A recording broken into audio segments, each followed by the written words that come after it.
Welcome to the UMBC Coaches Corner. I'm your host, Steve Levy. We're so thrilled to be back here in the TV studio right here on the UMBC campus and work with the wonderful students of the MCS 395 class of Mr. Bill Shoebridge, and also very pleased to welcome in, and you're playing under the weather, you're playing hurt, but you're here. The show must go on. Head tennis coach Rob Hubbard. Coach, thanks for being here this afternoon. Thanks. It's a pleasure being here. Coach, you, Chad Craddock, David Bobb, all in the very unique position here at UMBC of coaching both genders, both men's and women's tennis. Talk about philosophically, do you deal with the student athletes the same way, men and women, or are there subtle differences in your coaching style that you have to implement with men and women? I actually, unlike Coach Bobb and Coach Craddock, I have to treat it a little differently. They don't compete together, right. And so it runs a little different than a track meet or a swim meet. The women and the men compete separately against the schools, and really I find that they're actually two different beasts, so to speak, and sometimes it's difficult to make that adjustment. It's in fact, switching from men's to women's match, if it's the same day, there's difference in the rules. Some of the rules are different for women's tennis than men's tennis, so it's a little bit more of a challenge for me, and sometimes I'm good at it, and sometimes I make a couple mistakes. Let's talk about your women, and your women and men are very different this year in terms of experience-wise. First of all, your women are a very young squad. It seems like they're getting better as the season's gone along, very competitive. But talk about your young ladies and how you think they progressed this spring. Yeah, it's been a tough road. We had 3 freshmen, and then we have a transfer from TCU who actually got her first year of action because she was out of action there. And so basically, I've got 4 freshmen that are in the starting lineup. So we're a very, very young squad. We've lost a number of matches 4-3 or 5-2 that we were just this past weekend we were at Richmond, and something was very winnable, and just didn't quite. We came up a little bit short. So the women are a little inexperienced, but they're very talented, and I'm really excited for their future.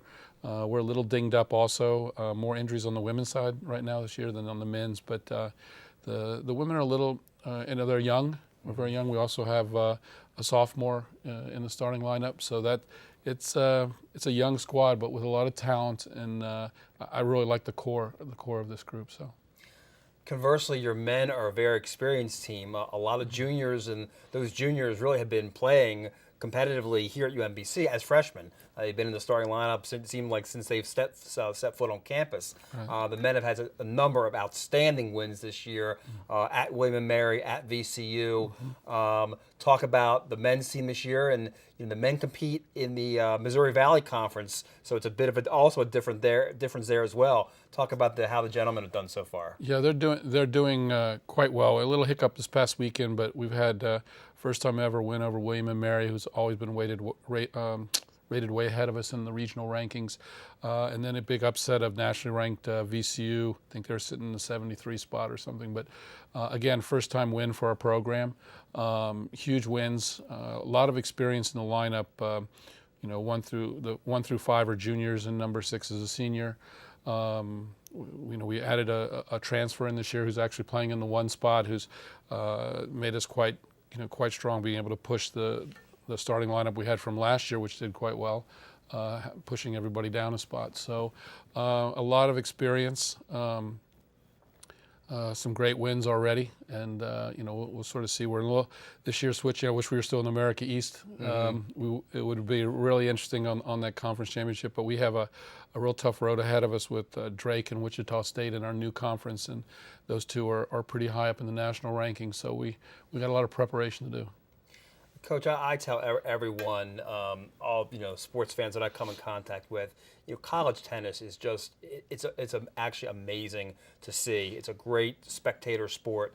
It's hard for even me to tell sometimes how the difference is in between a really great college player and a professional player, such as you were.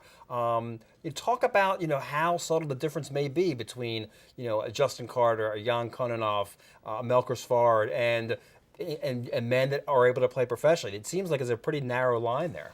There is. There's several narrow lines sort of as you make that progression up the ranks, and sometimes it's just being in the right place at the right time.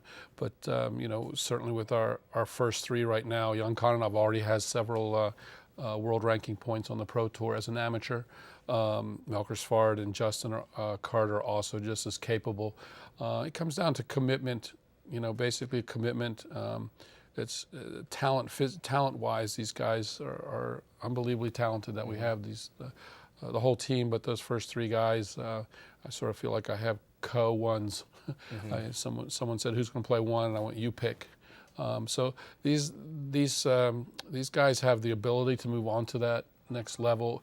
If there's a commitment level inside, it's really a mental thing at this stage that they're physically very talented and they've done a lot of work over the years as juniors and now coming in and playing men's tennis in college. And it's a fine line, but it really comes down to a commitment level and a belief, whether they believe that that's something they can do. If you have any doubts, that also can show up at not the best of times. So the talent is there. It's again commitment. What their commitment if they want to go to that next level. Right. Well, Coach, certainly we wish you the best of luck. The ladies in the America East Championships coming up at month's end, and the men, as you said, going out to St. Louis to compete in the UMBC. Wish you the best of luck and on your spring, and I also hope you feel better as well. Great. Thanks so much. I appreciate it. Once again, if you get a chance, even if this airs after the matches are over, catch these young men and women practicing at UMBC. It's really amazing to see the skill level that they possess. You can also follow UMBC Tennis every day at umbcretrievers.com. For the UMBC Coaches Corner, I'm Steve Levy.